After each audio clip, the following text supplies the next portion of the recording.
자, 계속해서 시편 17편에 기록된 다윗의 기도를 살펴보겠습니다. 자, 우리가 지난주에 살펴봤던 본문은 시편 17편 1절에서부터 5절까지 말씀이었습니다. 자, 그 부분에서 다윗은 이 원수들의 억울한 모함과 공격에 대해서 하나님께 부르짖고 있었습니다. 다윗은 대적들에게 아무 이유 없이 미움을 받는 가운데 그것을 오직 하나님께 다 아뢰었습니다. 그는 자기에게 있는 권세와 무력을 사용해서 그들에게 대항하지 않았고 또한 자기 말의 지혜로 그들을 이겨먹으려 하지 않았습니다. 대신에 그는 전능하신 하나님께 자신의 모든 일들을 다 맡겨드린 것입니다.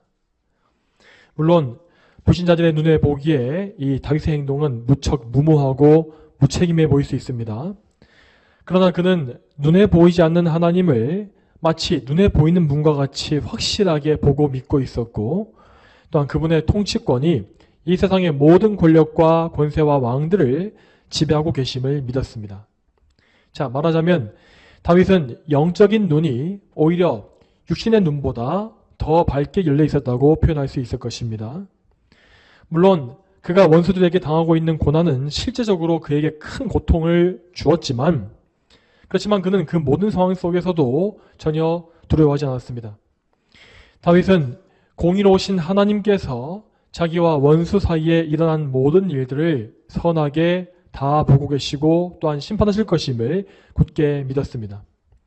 그리고 이러한 믿음을 가진 가운데 그는 오늘 이어지는 본문에서 계속 하나님의 도우심을 간구하고 있습니다.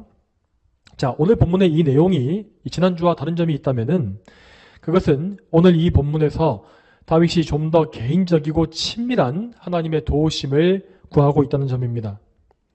지난주 본문에서 나타났던 하나님이 이 공의로운 재판장으로 묘사되었다면 이번 주 본문에서는 이 사랑이 많으신 아버지, 가장 좋은 친구로 묘사되고 있는 것이죠. 먼저 본문의 6절을 보겠습니다. 6절 말씀에 주께서 내게 응답하실 것이므로 내가 주님을 부릅니다. 하나님이시여 내게 귀를 기울이셔서 내 말을 들으소서 하였습니다. 자, 여기서 다윗은 이 자기의 기도를 가리켜서 내가 주님을 부릅니다 라고 표현하고 있습니다.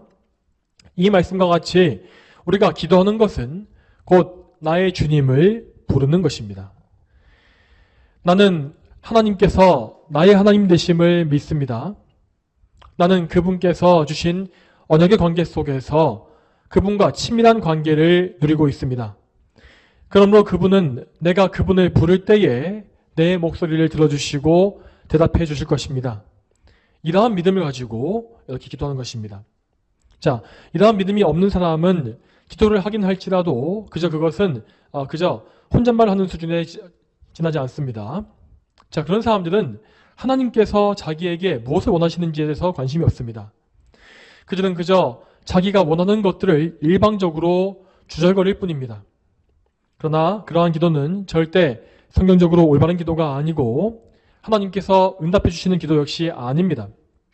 물론 하나님의 귀에 그들의 기도 역시 들리긴 하겠지만 하나님은 그런 사람들에게 구원의 은혜를 베풀지 아니하시는 것입니다.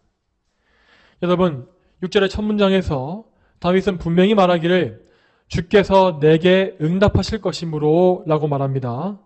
자, 여러분, 그는 도대체 어떻게 이러한 확신을 가졌던 것일까요? 자, 왜냐하면 다윗은 자기의 기도가 하나님께 올려지는 원리를 바르게 알고 믿었기 때문입니다. 다윗은 이 자기와 같은 죄인들이 하나님 앞에 직접 나갈 수 없다는 사실을 알고 있었습니다. 그래서 그는 죄인들이 하나님께 나아가서 용납받기 위해서 그들의 보증인이 되실 중보자가 필요하다는 사실을 알았던 것입니다. 다윗은 하나님께 제사를 드릴 때마다 이 중보자의 원리에 따라서 하나님께 나아간 것입니다. 그는 제사에서 바쳐지는 희생제물이 누구를 가리키는 것인지를 알고 있었습니다. 그는 모든 그 자신이 드리는 제사를 통하여서 그의 유일한 중보자이신 메시아를 바라보았고 또한 그 메시아에게 믿음으로 의지했기 때문에 자기 기도의 응답을 확신할 수 있었던 것입니다. 자, 한편 6절의 두 번째 문장을 보게 되면 거기에 하나님께서 귀를 기울이신다 라는 표현이 또 나오고 있습니다. 그리고 또 다음에 7절을 보게 되면 하나님께서 오른손으로 구원하신다라는 표현도 나오고 있고, 또 8절에는 눈동자와 같이 지켜주신다라는 말씀도 나오지요. 자, 그런데 하나님은 영이시기 때문에 어떤 정해진 육체나 형상이 없으십니다. 자, 그런데도 불구하고 구약 성경을 보게 되면 오늘 본문과 같이 하나님께서 마치 몸이 있으신 것 같이 표현하는 그런 표현이 자주 나오는 것을 볼 수 있죠. 또한 어떤 경우에는 하나님께서 우리 인간과 같은 감정을 가지신 것처럼 표현되는 말씀도 있습니다. 예를 들면 창세기 6장 6절 말씀에서 여호와께서 땅에 사람 만드신 것을 후회하시고 마음속으로 슬퍼하셨다라고 되어 있고, 또한 하나님께서 참된 믿음의 제사를 기뻐하신다라는 내용 역시 정말 자주 나오는 것을 볼 수 있죠.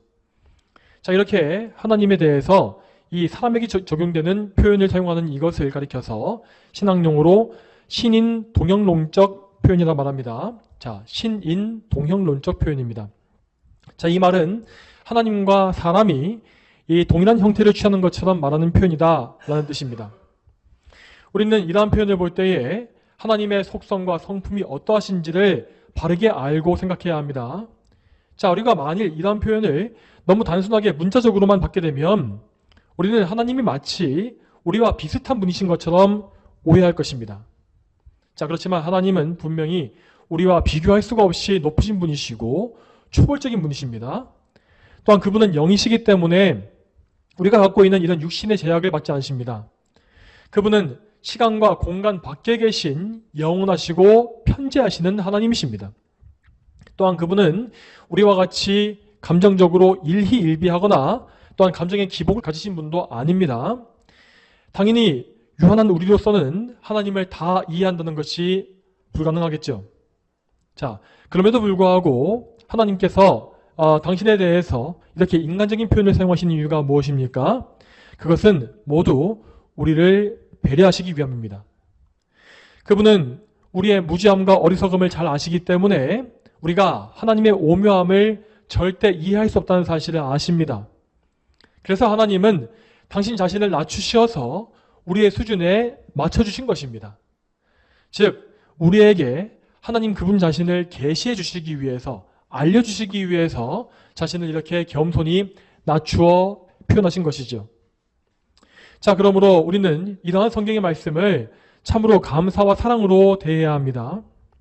여러분, 하나님은 우리를 구원하시기 위하여 그분 자신이 어떤 분이신지를 우리에게 계시해 주셨습니다. 만일 하나님께서 우리를 미워하셔서 자기를 꽁꽁 숨겨놓고 우리에게 알리지 않으셨다면 우리는 결코 하나님을 알 수 없었을 것입니다. 자, 그러므로 여러분, 우리는 이 계시에 감사하면서, 성경 말씀에 감사하면서 하나님의 계시인 이 말씀, 성경을 통하여 하나님을 더 깊이 알아가고 또 알기 위해서 힘쓰는 것이 마땅한 것입니다. 성도 여러분, 또한 우리가 반드시 알아야 할 점은 하나님께서 자신을 계시해 주신 것의 극치가 바로 예수 그리스도시라는 사실입니다. 자, 다시 말해서 우리는 예수 그리스도 안에서만 하나님이 누구신지를 가장 명확히 볼 수 있다는 것이죠. 선지자 이사야는 예수님에 대해서 예언할 때에 그분의 이름이 임마누엘이라 불릴 것이라고 예언했습니다. 이 임마누엘이라는 이름은 곧 하나님께서 우리와 함께 계신다라는 뜻이라고 하였습니다. 성자 하나님께서 우리와 똑같은 인성을 취하시고 우리와 함께 사시기 위해서, 우리 가운데 계시기 위해서 이 땅에 내려오신 것입니다. 또한 요한복음 1장 18절 말씀에 일찍이 아무도 하나님을 보지 못하였으나 아버지의 품속에 계신 독생하신 하나님께서 나타내 보이셨다라고 했습니다. 자, 이 말씀에서 알 수 있는 바와 같이 우리는 예수 그리스도가 아니고서는 결코 하나님을 볼 수 없습니다. 이것은 곧 우리가 오직 예수님을 통해서만 하나님께 나아갈 수 있다는 것입니다. 그러므로 우리는 오직 예수님을 믿음으로써 예수님을 통해서만 하나님께 나아가며 또한 그분을 가까이 할 수 있고 또한 알아갈 수 있는 믿음의 삶을 살 수가 있는 것이죠. 자, 다시금 오늘 시편의 본문을 보겠습니다. 성도 여러분, 오늘 본문에서 다윗은 계속해서 하나님의 도우심과 보호하심을 기도하고 있습니다. 자, 제가 7절부터 9절까지 말씀을 다시 읽어드리겠습니다. 자, 대적하는 자들에게서 피난처를 구하는 사람을 오른손으로 구원하시는 분이시여 주님의 인애를 나타내 주소서. 나를 눈동자같이 지켜주시고 주님의 날개 그늘에 나를 숨기소서. 나를 괴롭히는 악인들과 나를 애워싸고 생명을 노리는 원수들에게서 지키소서. 자, 여러분, 우리 역시 이 다윗이 가졌던 이러한 믿음의 기도를 할 수 있어야 하는 것입니다. 여러분, 하나님은 그분께 피하는 백성들을 강한 권능으로 구원해 주시며 마치 그분 자신의 눈동자를 보호하시는 것처럼 그분의 백성을 보호해 주십니다. 우리는 이러한 성경의 약속을 반드시 믿어야 합니다. 자, 그런데 우리는 이것을 그냥 덮어놓고 믿습니다 라고 해서는 안 될 것입니다. 우리는 이 약속을 믿을 수 있는 근거가 무엇인지를 성경적으로 명확히 알아야 합니다. 자, 하나님께서 우리의 구원자요 보호자가 되어주신다는 이 확실한 증거, 가장 확실한 증거가 무엇입니까? 그것은 또다시 예수 그리스도이십니다. 예수님은 참으로 우리를 구원하시고 그분의 백성으로 삼으시기 위해서 친히 이 땅에 내려오셨다고 하였습니다. 그분은 자기 목숨을 버리심으로 말미암아 우리를 향한 하나님의 사랑을 확증하셨습니다. 또한 예수님은 우리의 생명을 노리는 원수들에게서 우리를 지켜주신 분이기도 합니다. 여러분, 우리의 원수가 누구입니까? 우리의 원수는 사람이 아니라 죄와 사망 그리고 마귀라고 성경은 말씀하고 있습니다.